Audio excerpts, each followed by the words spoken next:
Gordon Childe, O que aconteceu na história? Capítulo 12. Declínio e queda do mundo antigo. A conquista realizada pelos romanos trouxe paz ao mundo mediterrâneo, ferido pela guerra, mas não proporcionou, a princípio, prosperidade. Muito ao contrário, o núcleo original dos domínios romanos, ou seja, os povos e cidades da Itália, se haviam organizado como uma nação de aliados. Finalmente, após o ano 88 a.C., todos os italianos foram admitidos à cidadania romana. Os territórios anexados de ultramar, ao contrário, foram tratados como propriedades que deviam ser exploradas pelo tributo, tal como os territórios conquistados por um monarca oriental. Mas os reis babilônicos, assírios, persas, nunca se esqueciam de que as rendas dependiam em última instância da prosperidade de seus súditos. Em geral, preocuparam-se em fazer com que seus governadores agissem de acordo. Já os magistrados eleitos, enviados durante um ano como governadores pela Roma republicana, não sofriam tais restrições. O Senado, integrado por antigos governadores, cujo mandato expirara, não pretende ser aclamado como salvador ou benfeitor pelos seus súditos. É certo que foram promulgadas leis contra extorsões, mas depois do ano 121, qualquer governador afastado seria julgado perante um tribunal de capitalistas e concessionários, que deviam sua fortuna e posição à exploração das províncias pela arrecadação, usura e concessões. Ao mesmo tempo, as eleições só podiam ser ganhas com subornos ao povo romano. O governador tinha que arrancar 3 fortunas de sua província, uma para os gastos eleitorais, outra para conseguir absolvição quando de seu regresso, e a terceira para poder manter-se. Não é de surpreender que unisse suas forças a de outros coletores de impostos e aos usurários que podiam forçá-lo a uma exploração sem paralelo, que completasse o empobrecimento do mundo helênico. No último século da República, os senadores e capitalistas acumularam fortunas enormes. Pompeu possuía 11.000 talentos, Crasso 7.500, Bruto, o estoico, que assassinou César, tinha 1.700. Esses números podem, na verdade, ser superados pelas fortunas de alguns funcionários e capitalistas helênicos. Isso não significa que os nobres romanos tenham embolsado a parte menor da pilhagem, mas, como mostra Reichenheim, que havia menos o que pilhar. As depredações e a má administração tinham destruído uma grande proporção da riqueza acumulada. De qualquer forma, essas fortunas haviam sido adquiridas não como recompensa pela organização da indústria e do comércio, mas como resultado da pilhagem de guerra e como produto da extorsão, da usura e de manobras financeiras. Na própria Roma, o império só enriqueceu uma classe relativamente reduzida. As dívidas e o serviço militar tinham afastado da terra uma grande parte dos camponeses. Suas pequenas propriedades foram substituídas pelas granjas capitalistas, trabalhadas por escravos. Estas nem sempre eram muito grandes. O ideal de Catão no século II a.C. era uma fazenda de uns 60 a 150 acres, trabalhada por 13 a 16 escravos. Os camponeses desapropriados não podiam encontrar reabilitação nas ocupações industriais, porque a classe trabalhadora urbana também se estava empobrecendo e degradando socialmente, devido à concorrência dos escravos que cada guerra imperialista lançava no mercado. A cidade imperial tinha em si mesmo material para a guerra civil tão inflamável como o que ardeu em algumas cidades do mundo helênico. Essa situação contribuiu para que Júlio César, depois de anexar ao império as regiões celtas próximas do Reno e do Canal da Mancha, assumisse o poder supremo, como um tirano grego. 2 anos mais tarde foi assassinado em nome da liberdade. Mas depois de outros 12 anos de guerra civil, seu sobrinho neto, César Augusto, tornou-se imperador de fato, embora fosse chamado apenas de príncipes. Primeiro cidadão. Júlio César foi devidamente deificado, e no Oriente, Augusto aceitou honras divinas em vida, proclamando-se assim sucessor espiritual dos Ptolomeus e Seleucidas. e seus precursores babilônicos, sumerianos e faraônicos, mas era então o monarca de um único estado, que se estendia do Eufrates, Mar Negro, Danúbio e Reno até o Atlântico e o Mar do Norte ao Saara e deserto da Arábia. Assim completado, o Império Romano é o melhor exemplo de uma zona geográfica bastante grande para ser completamente autossuficiente, dotada de uma cultura comum e de unidade política. Júlio e Augusto puseram fim aos piores excessos dos governadores senatoriais. Deram ao Império uma administração razoavelmente eficiente, honesta e principalmente deram-lhe paz. Durante quase 250 anos, a grande unidade gozou de paz interna, em proporção jamais alcançada até então por uma zona tão grande. Depois da vitória de Augusto, a Pax Romana só foi seriamente perturbada internamente pelo terrível ano de 68 da nossa era, quando divulgou-se o segredo de que os imperadores podiam ser feitos em outros lugares que não Roma. E 3 exércitos guerrearam na Itália, a fim de conseguir para seus generais a dignidade imperial. Nem mesmo a paz externa foi perturbada pelas remotas guerras locais que conquistaram para o Império a Grã-Bretanha, 50 a 80 d.C., a Transilvânia e a Romênia, com os limites que tinha em 1938, a Armênia e partes da Mesopotâmia.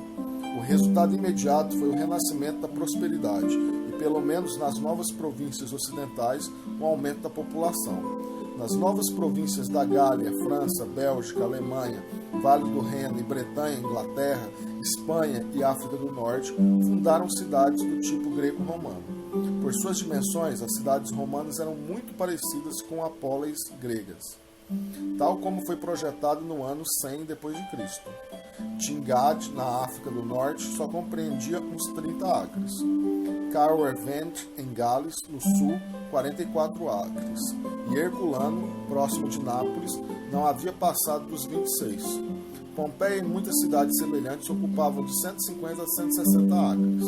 Em Nápoles mesmo, a área murada não excedia 250 acres. E Cirencester, na Inglaterra, era aproximadamente do mesmo tamanho. A cidade romana de Londres já tinha 300 acres, Capua 440 e Autun, na França, 490, enquanto Nova Cartago chegava a 1.200 acres, Alexandria a 2.275 e Roma, no século III, a 3.060. Em si mesmos, esses números não significam um aumento substancial de população. Hoje, os 64 acres de Santo Malo, edificados de forma compacta, abrigam apenas 7.262 almas, e as cidades antigas dificilmente eram mais populosas. O fato significativo é que certo número delas surgiu em terras antes bárbaras, somando-se às da Itália e do Oriente Helênico. Mesmo a menor dessas cidades quase ultrapassava por sua área as colinas fortificadas e as aldeias onde os celtas tinham vivido na Bretanha de Latene e estavam todas muito melhor construídas. Capital de um reino belga, a escavação mostra Colchester como um desordenado montão de palhoças esquálidas. Cidade provinciana, sua sucessora surge uma formação bem planejada de espaçosas vivendas. Todas as cidades romanas, as semelhantes das polis helênicas, dispunham das comunidades proporcionadas por um serviço de água corrente, disponível em quase todos os bairros, belos edifícios públicos, banhos, teatros, colunatas, mercados e praças para reuniões, adornadas com estátuas e fontes.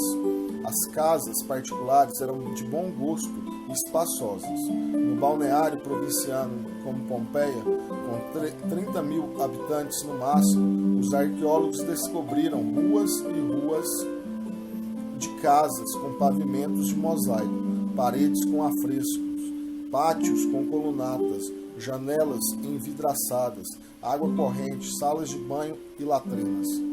Uma boa casa da classe média, com jardim e terraço, podia ocupar um lote de 36 metros laterais, com uma sala principal para recepções, com 16 metros de comprimento. As casas mais suntuosas, com um pátio central de colunatas, medem 13 metros por 66. Estas, embora muito numerosas, pertenciam sem dúvida à burguesia, tal como a definimos páginas atrás, e ocupavam um espaço desproporcional à força numérica dessa classe. O conjunto maior de pequenos negociantes, artesãos e trabalhadores vivia em casas menores, ou de 1 ou 2 aposentos, ou nas cidades maiores, em habitações coletivas, que podiam chegar a 20 metros de altura. Em Pompeia, entretanto, a casa de um pedreiro de 2 andares, com fornos e 4 moinhos, movidos por asnos no andar térreo, forma um bloco de quase 30 metros de comprimento por 20 de largura.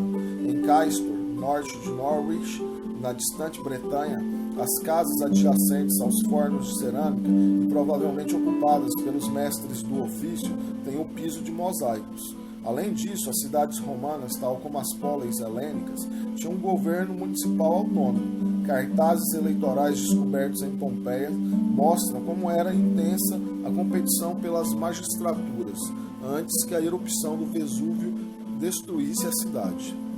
Os cidadãos ricos eram tão patriotas como na Grécia e no mundo helênico, e agradava-lhes adornar suas cidades com parques e edifícios, financiar exibições de gladiadores e outras diversões, em benefício de seus concidadãos. Rostovtsev chamou certa vez as novas cidades de colmeias de zangões, mas eram também colmeias industriais e comerciais. Os ofícios praticados nelas não só produziam artigos manufaturados para os cidadãos e as populações rurais das proximidades, mas também para os bárbaros, que viviam muito além das fronteiras do Império. Caçarolas de bronze feitas em Capua, por exemplo, foram encontradas na Escócia, Dinamarca, Suécia, Hungria e Rússia. Os artesãos e os industriais da Itália e do Oriente Helênico emigraram para o oeste e fundaram fábricas nas novas províncias. Excelentes artigos de cerâmica vitrificada na tradição helênica eram produzidos na França, Alemanha e até em Colchester, na Inglaterra. Os sírios estabeleceram fábricas de vidro no Vale do Reno e norte da França. Um artista do vidro de nacionalidade africana, cidadão de Cartago, tem seu túmulo em Leão. O comércio se expandia livremente por todo o Império. As cidades eram unidas por uma esplêndida rede de estradas. Em toda parte se melhoravam os portos antigos ou se construíam novos. Nos mares já não havia piratas. Na Ásia Menor, Palestina, Chipre, Egito, África do Norte, Espanha e sul da Rússia eram encontrados os vasos manufaturados na Itália. Os produtos da França chegavam à África do Norte e ao Egito, assim como a Espanha, Itália e Sicília. Porém, o Império, embora se bastasse a si próprio, não constituía um sistema econômico fechado. Os bárbaros do norte forneciam escravos, âmbar, peles e outros materiais. Em troca, recebiam vinho e cerâmica, provenientes em grande parte de fornos franceses e renanos, objetos de metal, vasilhas de vidro e moedas, que têm sido desenterradas em toda a Alemanha, Suécia, Dinamarca e Noruega, e também nas longínquas ilhas ao norte da Escócia. As rotas comerciais que saíam dos portos do Mar Negro distribuíam mercadorias semelhantes das estepes do sul da Rússia até os extensos bosques mais além. Periodicamente, caravanas de camelos levavam especiarias, perfumes, ungüentos e joias, cruzando os desertos da Arábia Meridional e da Mesopotâmia. Seus pontos terminais ocidentais, Petra, Jerash, Baalbek, Palmira e Dura-Europos, enriqueceram e prosperaram exclusivamente graças a esse comércio. Sob os auspícios de Roma, o comércio direto pelo mar entre Egito e Índia se intensificou, suplantando em parte os árabes, que fiscalizavam o tráfego das caravanas. De portos egípcios como Arsinoe e Berenice, os navios que comerciavam com a Índia navegavam pelo Mar Vermelho, costeando primeiro o sul da Arábia e depois de atravessar a entrada do Golfo Pérsico, seguiam pelo litoral até a foz do rio Indo. Por volta do ano 50 d.C., a descoberta de um navegador grego, Hipalo, começou a ser explorada. Dizia Hipalo que as monções proporcionavam um meio de trânsito seguro, permitindo a travessia direta do oceano até a Índia peninsular, o que economizava um tempo considerável. A monção de Sudeste oferecia em agosto não somente a força motriz para a travessia, como também era um guia tão preciso quanto a bússola, então ainda desconhecida. Em janeiro, a moção do Noroeste assegurava a viagem de regresso. Com o aproveitamento das monções, em 2.760 milhas de Berenice à Índia podiam ser cobertas em menos de 6 meses. A viagem de regresso podia ser feita em 90 dias. Assim, se os barcos de trigo partissem da Itália em maio, subissem o Nilo e seguissem caravanas de Alexandria até o Mar Vermelho, poderiam estar de volta a Roma em pouco mais de um ano. Destinava-se ao tráfego uma frota regular, cujas naves, segundo hoje constatamos, tinham 60 metros de comprimento, 15 de largura e 15 de fundura.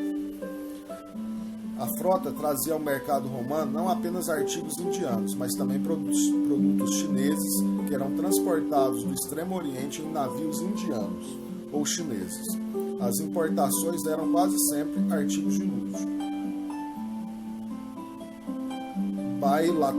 Bailarinas, ébano, marfim, pérolas e pedras preciosas, especiarias e perfumes da Índia, sedas e remédios da China. Porém, algumas, como a pimenta, se convertiam em necessidade para setores muito amplos. Devido às limitações do transporte à estrutura das sociedades do Extremo e Médio Oriente, essas importações não podiam ser pagas com os produtos das manufaturas elaboradas em série ou com os da agricultura. Os tecidos de qualidade superior, artigos de vidro e metal, pergaminho e papiro se exportavam do Império para o Oriente. Porém, o saldo comercial entre Roma e a Índia era adverso, e o déficit era coberto pela exportação de moedas cunhadas, e certamente boas moedas de ouro. Os aurei romanos ainda são encontrados em grande quantidade na Índia e em lugares tão distantes como Ceilão e China. Calcula-se que no século IV d.C., 2/3 do ouro e a metade da prata do Império cruzaram as fronteiras, principalmente para o Oriente. Na época de Augusto, a relação entre o cobre e a prata era de 1 por 60, entre a prata e o ouro 1 por 12. Depois do ano 300, as relações respectivas eram de 1 por 125 e 1 por 14 ou 1 por 18. Finalmente, a ciência agrícola greco-romana foi aplicada proveitosamente nas províncias ocidentais e nas da África do Norte. Em toda a França, no Vale do Reno, no sul da Inglaterra, romanos e provincianos criaram granjas capitalistas. Nelas se utilizavam técnicas mediterrâneas para o cultivo e aclimatação da vinha e outras plantas novas. Os edifícios das granjas, as chamadas vilas, oferecem um curioso contraste com as habitações dos celtas no período latênico, que ainda podemos ver nas colinas da Chapada Gredosa do sul da Inglaterra. Mesmo os abrigos dos escravos são mais higiênicos que as cabanas dos nativos contemporâneos. Os aposentos dos proprietários são adornados com pivôs, com pisos de mosaico. Para proteger-se dos rigores do inverno setentrional, os proprietários italianos instalaram um engenhoso sistema de aquecimento central. O Império Romano constituiu um reservatório extraordinário para a acumulação da experiência humana. Assinalamos a intensidade do intercâmbio comercial entre todas as suas províncias e o mundo bárbaro e civilizado situado além de suas fronteiras. Como os comerciantes, artesãos e escravos, os funcionários civis e militares viajavam constantemente para as mais longínquas regiões. O imenso exército permanente, necessário para custodiar as vastas fronteiras contra a barbárie exterior, era um grande elemento educativo. Os soldados eram recrutados em todas as regiões do Império, mas, habitualmente, serviam longe de sua terra natal. Além disso, embaixadores e enviados do Oriente chegavam a Roma, e reciprocamente disse que Marco Aurélio enviou representantes à China. Muito pouco foi feito quanto à sistematização científica do imenso acúmulo de informação que, através desses contatos, foram obtidos. Nenhuma hipótese original e criadora foi proposta para introduzir uma ordem na quantidade de fatos dispersos. Os dados recolhidos não sugeriram qualquer invenção fundamental, apesar de existir uma classe ociosa de homens cultos e mesmo eruditos. Roma Imperial não realizou nenhuma contribuição transcendental à ciência pura. Homens ricos e interessados como Sêneca e Plínio compilaram, com o auxílio de um exército de amanuenses gregos, volumosas enciclopédias de conhecimentos naturais. Embora elas registrassem numerosas observações precisas e novas, sua disposição mostra uma assombrosa ausência de sistematização. Falta, evidentemente, o julgamento crítico de Aristóteles. Plínio, que repudia verbalmente a magia, demonstra uma credulidade deplorável. Somente em Alexandria mantinha-se viva a tradição helênica, embora sujeita às limitações antes mencionadas.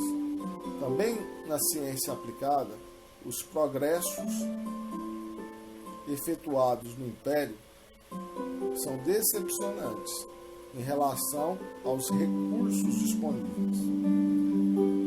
Os arquitetos e engenheiros romanos aplicaram e ampliaram as técnicas herdadas do mundo helênico e da Itália republicana. Sem qualquer inovação revolucionária, os imperadores estimularam e apoiaram o estudo da medicina e, de forma admirável, organizaram seus hospitais militares, mas os resultados foram rotineiros. Mesmo no respeitável domínio da agricultura, os escritores do Império têm pouco que acrescentar às asseverações de Catão. É duvidoso que os romanos e seus discípulos das províncias tenham calculado as dificuldades de aplicar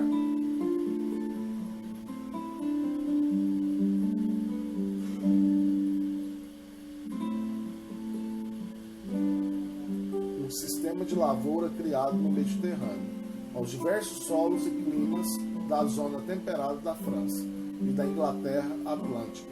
E é duvidoso também que as vilas tenham cumprido um propósito estritamente científico.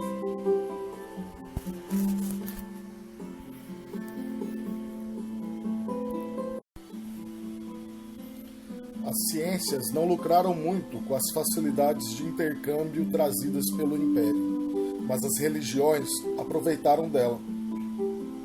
Os escravos, artesãos, emigrantes, comerciantes e soldados levaram consigo todas as variedades de culto oriental, não apenas a capital, como aos limites extremos do mundo romano. Os altares dedicados a Ísis, deusa egípcia, e a Mitra, deus iraniano, foram desenterrados até mesmo em guarnições fronteiriças da Escócia e Alemanha.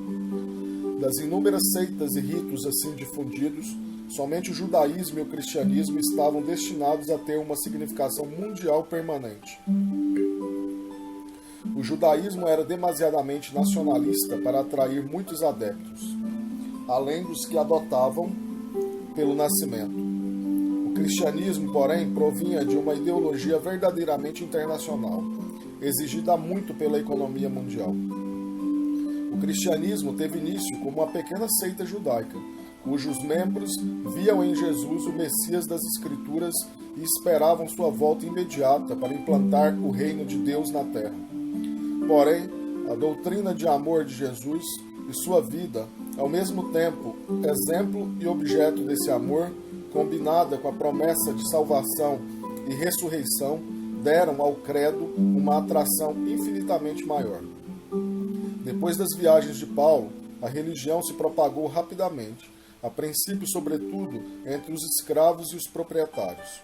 Como seu Deus único, como Jeová, não tolerava que outra divindade, e menos ainda o imperador divino, compartilhasse da adoração que lhe era devida, os cristãos, da mesma forma que os judeus, foram perseguidos por um Estado que, contudo, tolerava qualquer culto, sempre que a lealdade ao chefe endeusado desse exército, desse Estado, fosse proclamada publicamente, em conformidade com o ritual prescrito. Mas o amor pelo mestre inspirava o sofrimento e a morte por um ideal, com uma força sem precedente. Finalmente, os cristãos conquistaram a tolerância e o apoio do Estado, mas somente quando este precisou de um sustentáculo ideológico para reforçar seus poderes enfraquecidos. Enquanto isso, o cristianismo se havia munido de um clero, um livro sagrado e várias teologias. Os primeiros discípulos e seus adeptos imediatos não tiveram necessidade de uma organização, de um ritual elaborado, nem de uma formação filosófica para sua fé. Esperavam o Messias a qualquer momento. Mas quando compreenderam que o segundo advento ia demorar, tornaram-se inevitáveis certos grupos. Coube aos chefes organizar as reuniões dos irmãos, dirigir suas devoções e converter os pagãos. Tanto o crescimento da igreja como, e sobretudo, o peso das perseguições tornaram a organização uma necessidade imperativa. A igreja criou uma hierarquia modelada sobre o sistema administrativo imperial. Desde logo, devem ter sido registradas as palavras e as recordações da vida de Jesus, compiladas e editadas com escritos atribuídos aos apóstolos, aos quais se antepôs a maior parte das escrituras hebreias. Chegaram a formar um cânone. Os missionários possuíam, assim, um livro sagrado que competia com o dos judeus, zoroastrianos e órficos. A fim de defender e explicar o seu credo aos funcionários imperiais e às classes médias, os chefes tiveram que formular sob a forma de um raciocínio analítico o conteúdo emocional da experiência religiosa. Indubitavelmente empregaram a terminologia da filosofia grega e a lógica aristotélica completada com referências às doutrinas clássicas e orientais conhecidas, aprovadas ou toleradas. Logo que se aliviou o peso das perseguições, as dificuldades implícitas nessa tarefa provocaram fatalmente controvérsias que dividiram a igreja em seitas, cada qual acusando de hereges os seus antagonistas.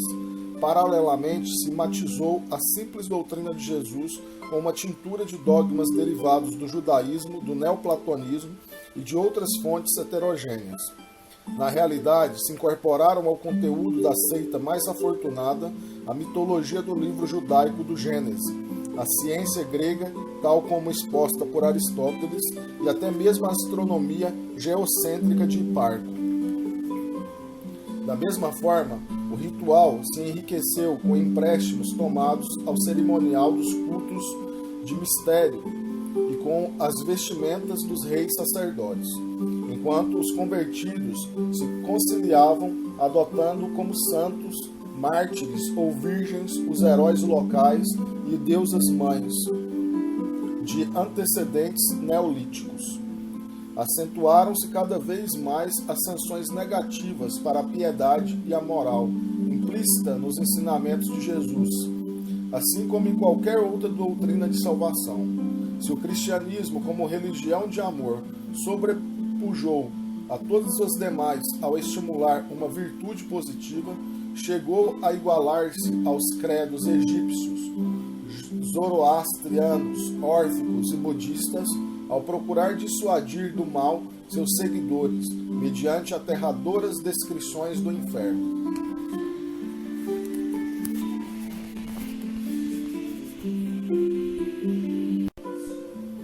Finalmente, com suas esperanças e temores concentrados no reino futuro e na vida de além-túmulo, os cristãos primitivos aceitaram a ordem social da forma que a encontraram. exceto nos aspectos que se chocavam com os seus deveres rituais. No reino, não haveria distinção entre escravos e livres, porém aqui a escravidão era uma instituição estabelecida, e o escravo devia submeter-se ao amo. Não obstante, a concepção cristã da fraternidade humana e seu conceito, ama a teu próximo como a ti mesmo, deram à ação moral um sentido mais universal que a lealdade à tribo ou à polis, e ainda mais potente que a filosofia estoica ou o direito romano.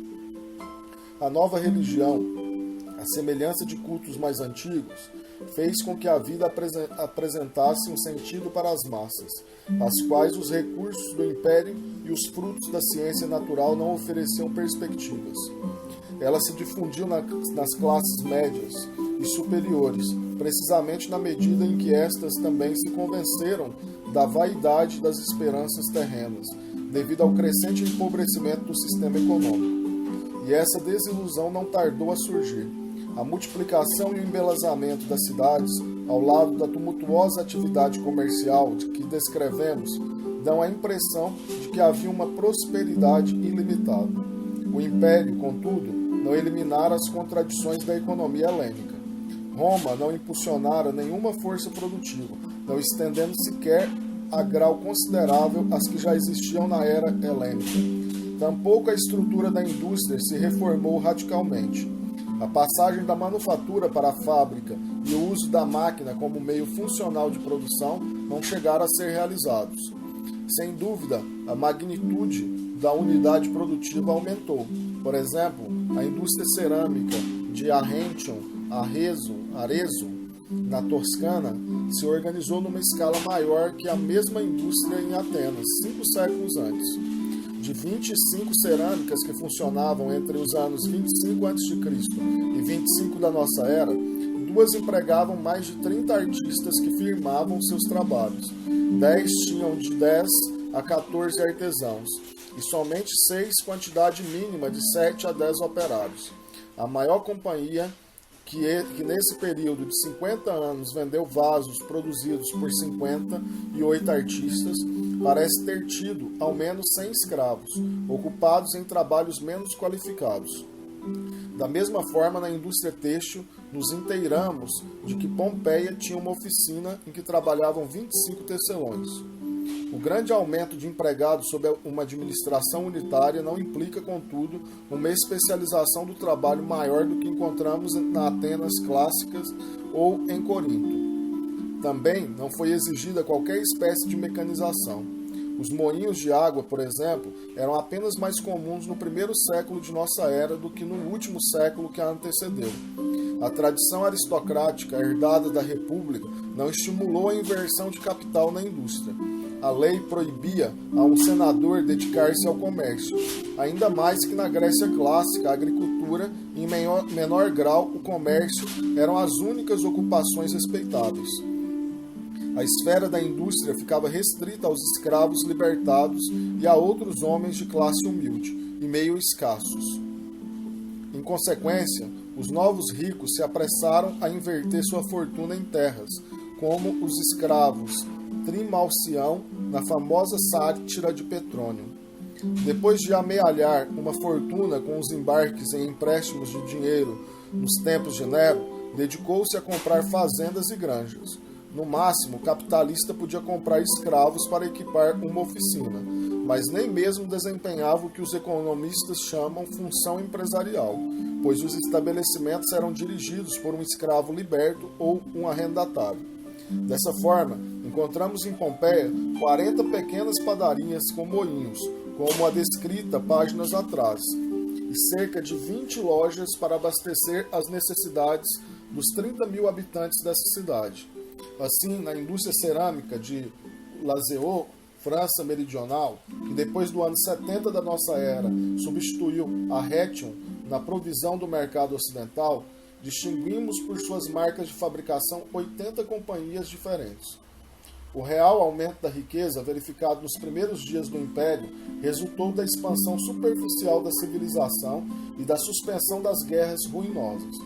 Porém, a expansão da civilização urbana foi um sistema de exploração que organizou os recursos das terras recém-conquistadas e as concentrou nas mãos de uma minoria de capitalistas e homens de negócios.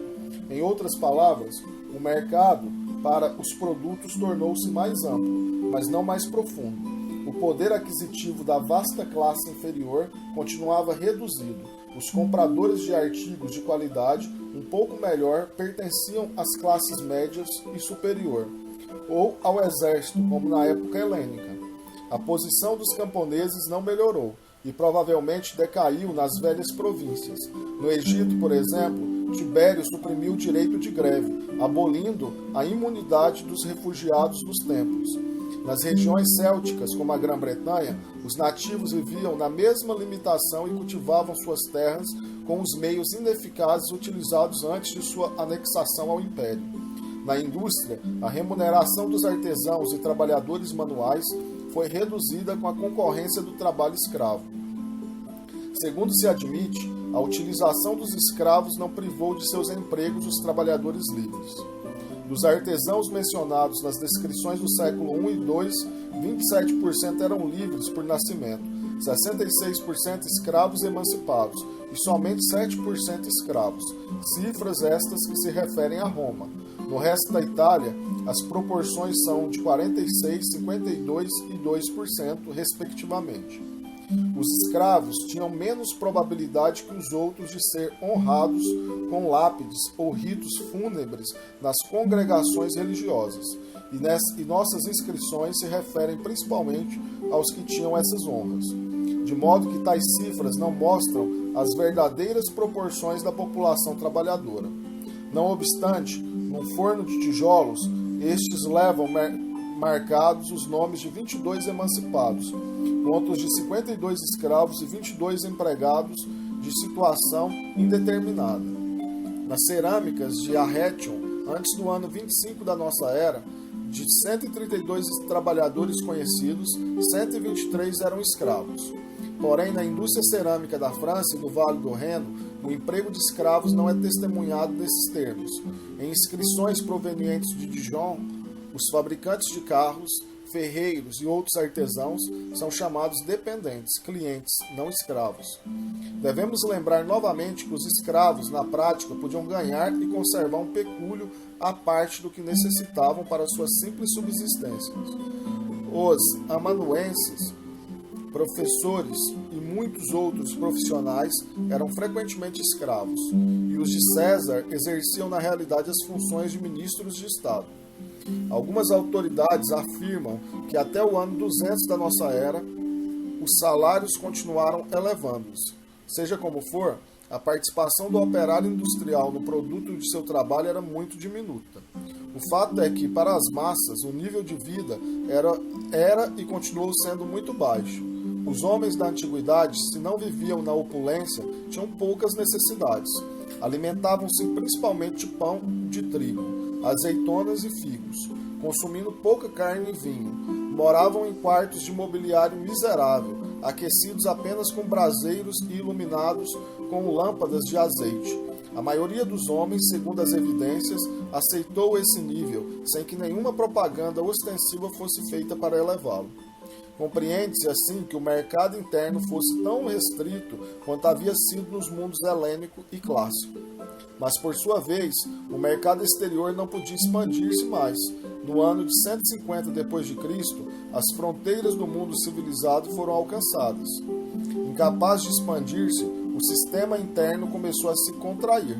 No Império Romano não sobreviveram distúrbios políticos que ocultassem as consequências de força puramente econômicas. Nessas condições, podemos observar os resultados fatais das contradições inerentes à economia clássica desde o ano de 450 a.C.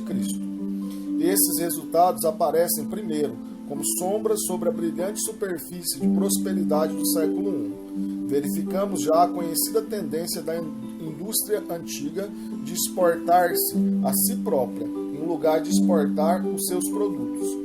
As necessidades das novas províncias não foram satisfeitas com a expansão das manufaturas da Itália e da Grécia, e sim com a emigração de artesãos para a França, Alemanha e Grã-Bretanha. Até o ano 25 de nossa era, a cerâmica de classe superior usada no Ocidente fora exportada de Arretium. A seguir, os artesãos já peritos em seus ofícios emigraram primeiro para o sul da França, depois para o norte e para a Alemanha, e finalmente também para a Grã-Bretanha, onde instalaram fábricas de cerâmica que abasteciam os mercados locais.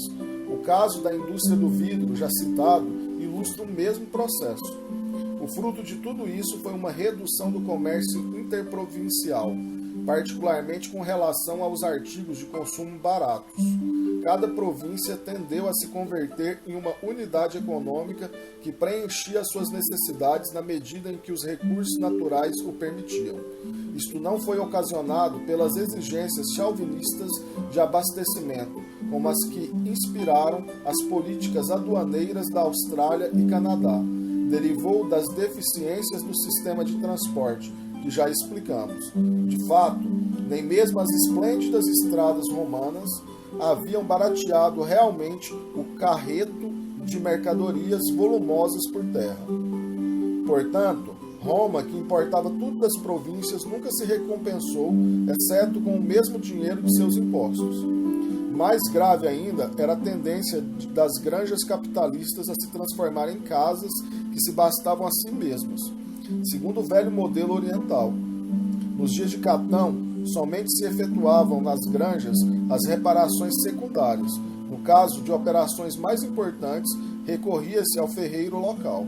As roupas para os escravos, os tijolos cozidos e os artigos de metal eram comprados nos povoados. Sob o império de Augusto, apenas as fazendas muito grandes e distantes possuíam artesãos especializados. Porém, depois do ano 50 de nossa era, Plínio afirma que em todas as propriedades existem tecelões, pisoadores, ferreiros, carpinteiros, etc. Logo, as granjas capitalistas exploradas cientificamente, embora com mão de obra escrava, que produziam para o mercado, passaram a ser substituídas ou associadas a fazendas exploradas por arrendatários dependentes, ou sócios, que praticavam uma agricultura de subsistência. A cidade começou a converter-se em feudo, tão típico da Europa medieval. Isto não significou a substituição de agricultores escravos e pastores por camponeses livres, como os que haviam formado a espinha dorsal da Grécia clássica e da Itália primitiva, e sim por arrendatários que recebiam sementes e equipamentos do senhor feudal, e que frequentemente pagavam a renda em espécie e serviços. Antigo sistema oriental, que já encontramos mais de uma vez.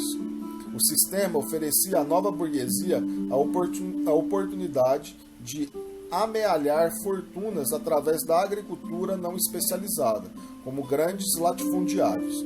Era definitivamente um retrocesso à economia oriental da Idade do Bronze, e mesmo ao autoabastecimento neolítico. O camponês especializado, pobre ou rico, dependia da indústria urbana para a satisfação de suas necessidades, as de sua família e de seus escravos. O novo tipo de arrendatário podia cobrir uma proporção maior de suas necessidades através das indústrias caseiras.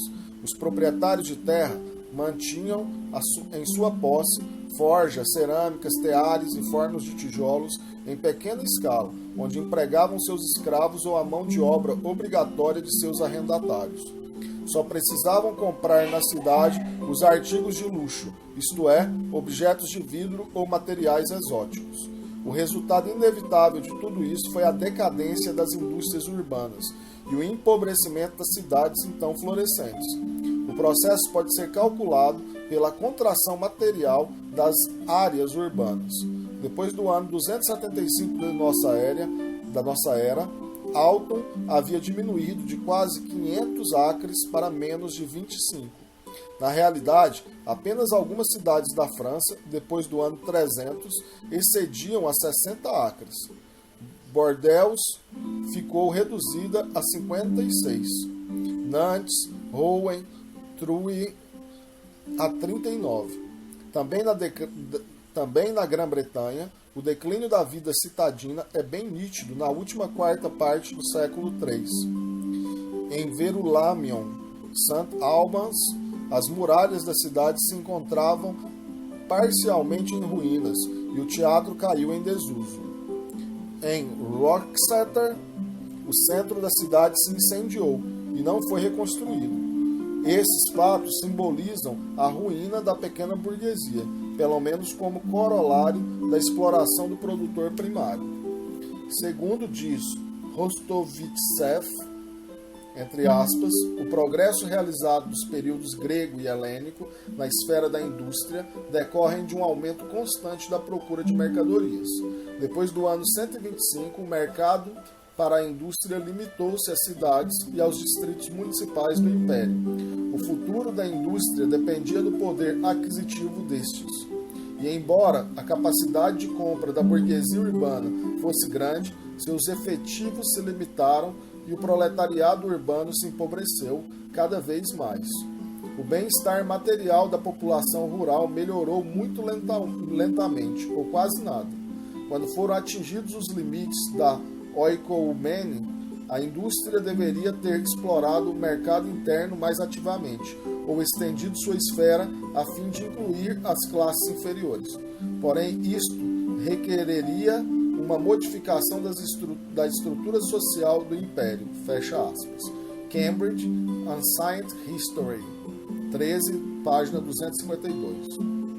Por não ter estimulado a procura de produtos pelos proletários ou camponeses através da propaganda e de não tê-la fomentado mediante uma redistribuição do poder aquisitivo, a classe média, constituída pelos donos de fábricas, comerciantes e lojistas que haviam obtido os benefícios da paz romana, se viu logo relegada também às fileiras do proletariado.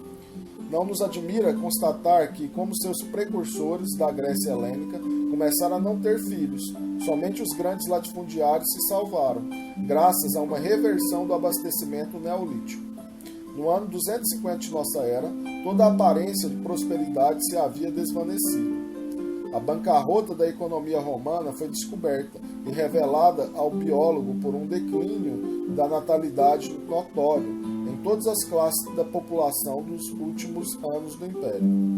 Do ponto de vista econômico e também científico, a civilização clássica havia perecido 150 anos antes que os invasores bárbaros, vindo da Alemanha, quebrassem, por fim, a unidade política do Império e iniciassem formalmente a Idade Média na Europa.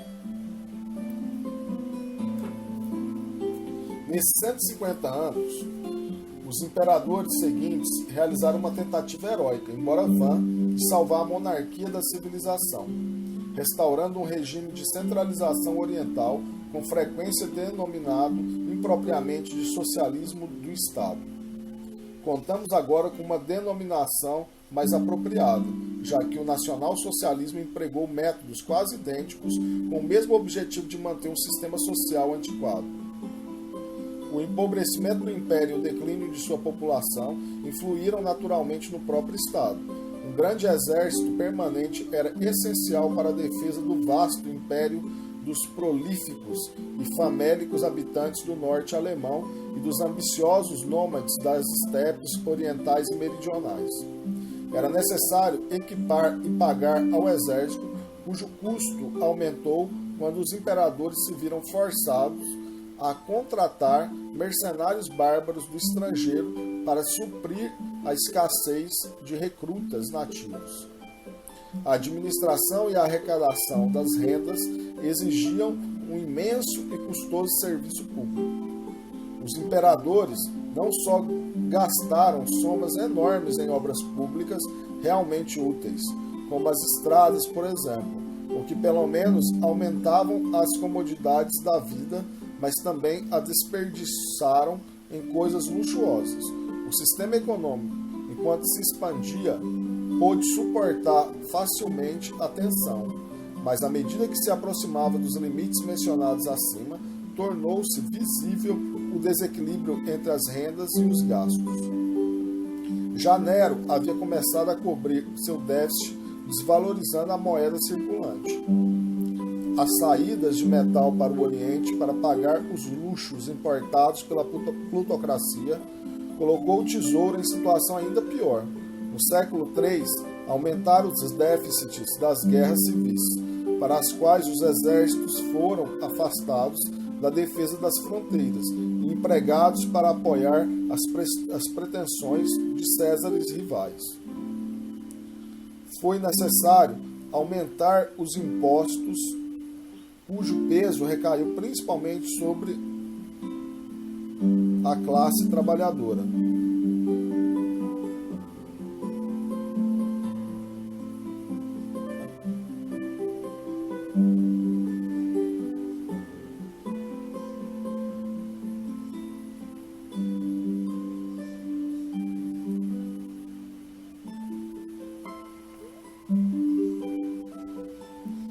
E sobre a burguesia urbana, e precisamente na época em que sua capacidade de suportá-lo estava reduzida, devido à crescente autossuficiência das propriedades feudais.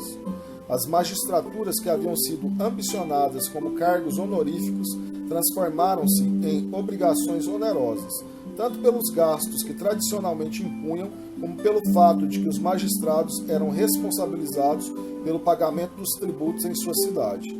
Em consequência, as magistraturas foram declaradas obrigatórias a todos os que, na opinião do Estado, podiam exercê-las. A compulsão aplicou-se também ao comércio e à indústria. As corporações de artesãos e comerciantes, originalmente associações livres com finalidades religiosas e sociais, transformaram-se em órgãos do Estado, cuja função era assegurar o abastecimento de artesãos ou de navios, para garantir a manutenção dos serviços públicos, os empregados da Casa da Moeda, dos arsenais e fábricas têxteis do Estado. Só no Oeste havia 17. Correios públicos, água corrente e serviços semelhantes foram obrigados a permanecer em seus postos, sendo frequentemente marcados. Só podiam casar-se dentro do círculo de seus companheiros de trabalho. Já não tinham liberdade de adotar ou exercer um ofício, sendo compelidos pela lei a segui-los. Na realidade, as ocupações se transformaram em castas.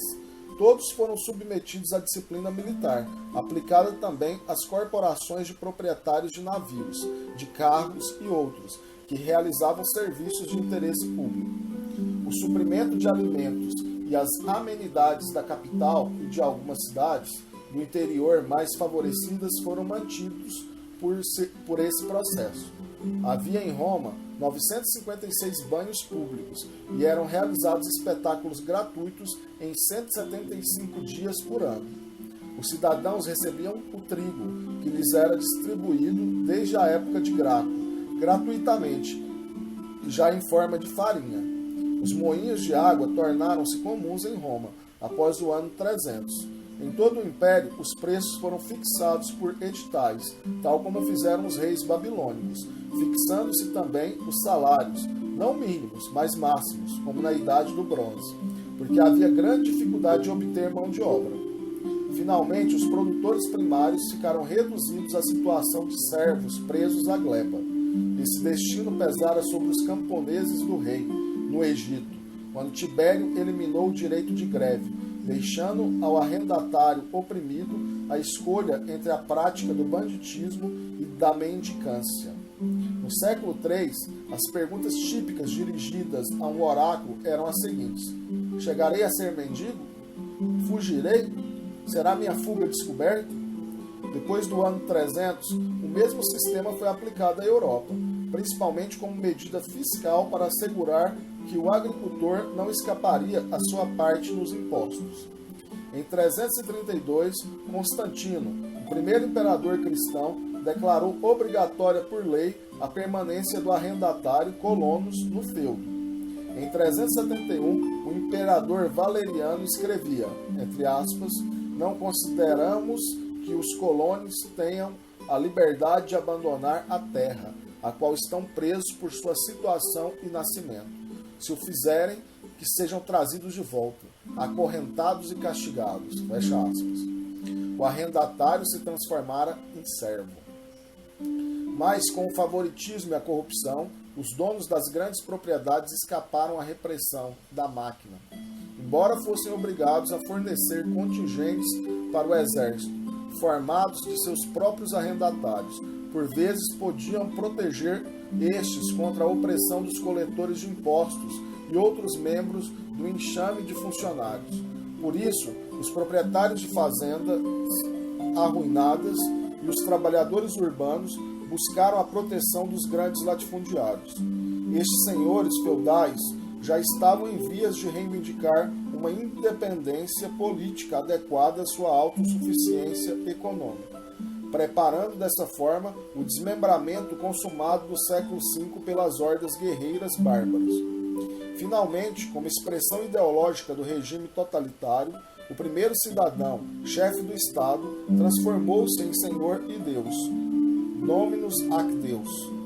Só o cristianismo, monoteísmo organizado com eficiência numa igreja independente e universal, proporcionou durante algum tempo um refúgio espiritual contra a absorção pelo Estado Nacional Socialista. A conversão de Constantino é considerada geralmente como a vitória final do novo credo. Pode ser interpretada igualmente como o triunfo do totalitarismo. Sem dúvida, a Igreja não só conseguiu para si a tolerância e o fim das perseguições, mas também riquezas e direito de perseguir os outros. O preço disso foi a aprovação religiosa da ordem já existente na Terra. O imperador já não é mais Senhor e Deus, mas transformou-se em imperador ortodoxo e apostólico. Seu governo é uma cópia terrena e representativa da soberania do Verbo Divino. No Sagrado Palácio de Istambul, a Casa Divina recebeu e emitiu mandatos celestiais. Até o cálculo anual de arrecadação de impostos era conhecido como uma delegação divina. Parecia que a humanidade voltara à Idade do Ferro grega ou à Idade do Bronze oriental. A atmosfera de Bizâncio recorda mais a de Babilônia ou Ur do que de Atenas ou Alexandria. Nem mesmo o retorno à centralização e ao despotismo orientais pôde salvar a unidade política, a unidade física do império. Hordas germânicas assolaram as províncias ocidentais e saquearam a própria Roma. A capital havia sido transferida para Bizâncio, Istambul, na época de Constantino. A inundação da barbárie arrasou todas as conquistas da civilização, deixando apenas seu antigo centro do leste do Mediterrâneo, o Império Bizantino, como uma relíquia empobrecida. Não, Bizâncio não é Ur. Não só é muito superior o número de seus cidadãos, mas também seu mundo é muito maior do que poderia ter sonhado um sumeriano, apesar das reduções que as fronteiras possam ter sofrido desde a época de Augusto. A força hidráulica impulsiona os moinhos outrora empurrados pelos escravos. A diferença entre imperador ortodoxo e apostólico e o divino Naram-Sin, o poderoso Deus de Agadé, é mais do que verbal. O primeiro admite ser o servidor de um Deus que é pai de todos os homens, não só dos acadianos. Seu domínio universal não necessita ampliar-se por meio de vitórias militares. Na realidade, o capital cultural acumulado nos longos períodos que examinamos aqui não foi aniquilado pela derrocada do Império Romano, tal como tradições menores não foram aniquiladas pelas catástrofes de proporções mais reduzidas que interromperam e concluíram a Idade do Bronze. É certo que, agora como então, muitos refinamentos belos e nobres foram varridos, mas em sua maior parte estes haviam sido idealizados para uma classe reduzida. A maioria das realizações que se mostraram biologicamente progressistas e que se tinham arraigado no sentimento popular foi conservada, mesmo quando temporariamente fossilizada. Assim, no Mediterrâneo Oriental, a vida urbana continuava com todas as suas consequências.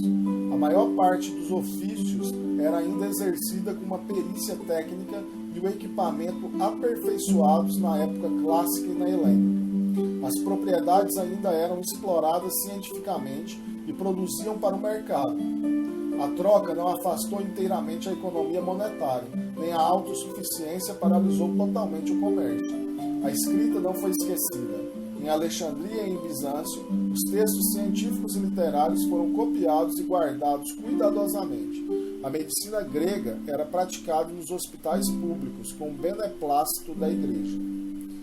Nas mais novas províncias da civilização, as perdas foram relativamente mais graves, mas apesar de uma reação no sentido da autossuficiência, a Europa barbarizada não retrocedeu até a Idade da Pedra, nem sequer ao período latente. As cidades mediterrâneas não foram substituídas apenas por fortalezas construídas nas colinas, em torno de uma catedral ou uma abadia, ergueu-se uma reencarnação da cidade-templo da Suméria. Mas era algo mais do que um modelo em tamanho reduzido de seu protótipo da Idade do Bronze. Seus cidadãos sabiam que habitavam não um estreito vale aluvial, mas um mundo grande e redondo. Por isolados que estivessem, devido à decadência das estradas e os perigos que nelas existiam, peregrinos, missionários e comerciantes viajavam através de um continente. As novas artes e ofícios introduzidos durante o Império não se extinguiram. Por exemplo, os descendentes e aprendizes dos fabricantes de vidros sírios mantiveram em funcionamento os fornos normandos e renanos durante toda a Idade Média. As rodas hidráulicas construídas nas propriedades feudais funcionavam no ano 700 até na Inglaterra. As páginas precedentes revelaram a formação da tradição principal e seguiram seu curso das fontes do Egito e Mesopotâmia até a confluência com o Mediterrâneo helênico. Com o colapso do reservatório romano, a torrente parece obstruir-se e perder-se. Mas a possibilidade de escrever este livro é, em si mesma, uma refutação a tal suposição. Seria necessário outro volume para mostrar como o terreno continuou rolando e fecundou uma nova ciência e uma nova tecnologia no ambiente atlântico. Seus traços principais resultam claramente. De um lado, o conjunto da teoria clássica e da tecnologia helênica conservou-se em estado latente em Bizâncio e Alexandria, na atmosfera esterilizante do Estado teocrático. Começou a reviver no clima mais benigno do Irã Sassanida, na Universidade de Jundishapur, em 530 a 580, e mais tarde na época dos califas de Bagdá, 750 a 900, quanto às conquistas temporais do Islã, restabelecendo a unidade de grande parte do mundo habitado, trouxeram de novo uma era de paz e prosperidades.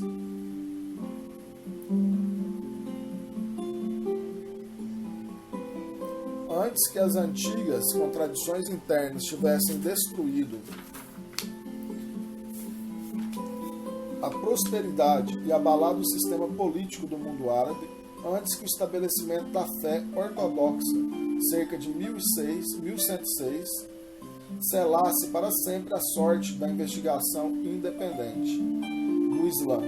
O sangue do velho organismo, enriquecido pelas novas experiências assimiladas pelos árabes, se transfundiu para novo organismo na Europa, através das províncias mouriscas da Espanha e Sicília. Por outro lado, as hordas bárbaras não haviam massacrado na Europa todos os escribas, sacerdotes, artesãos e mercadores. A Igreja manteve vivos não só os dogmas e ritos do cristianismo, mas também as técnicas da escrita e os números, o respeito pelas divisões convencionais e precisas do tempo,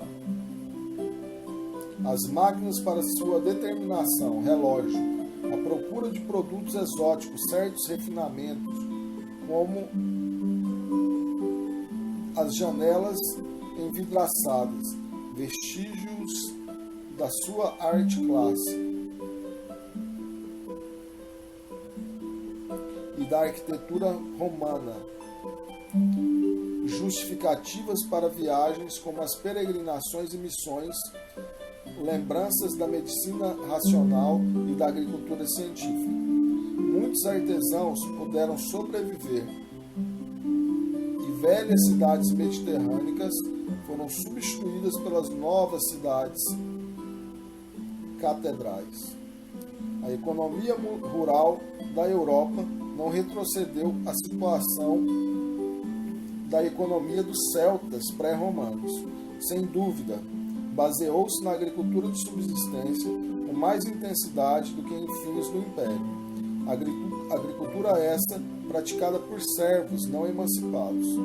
É possível que os períodos de fome locais se tenham repetido, sem que pudessem ser minorados pela distribuição de um excedente mundial. Não obstante, as propriedades feudais permitiram o estabelecimento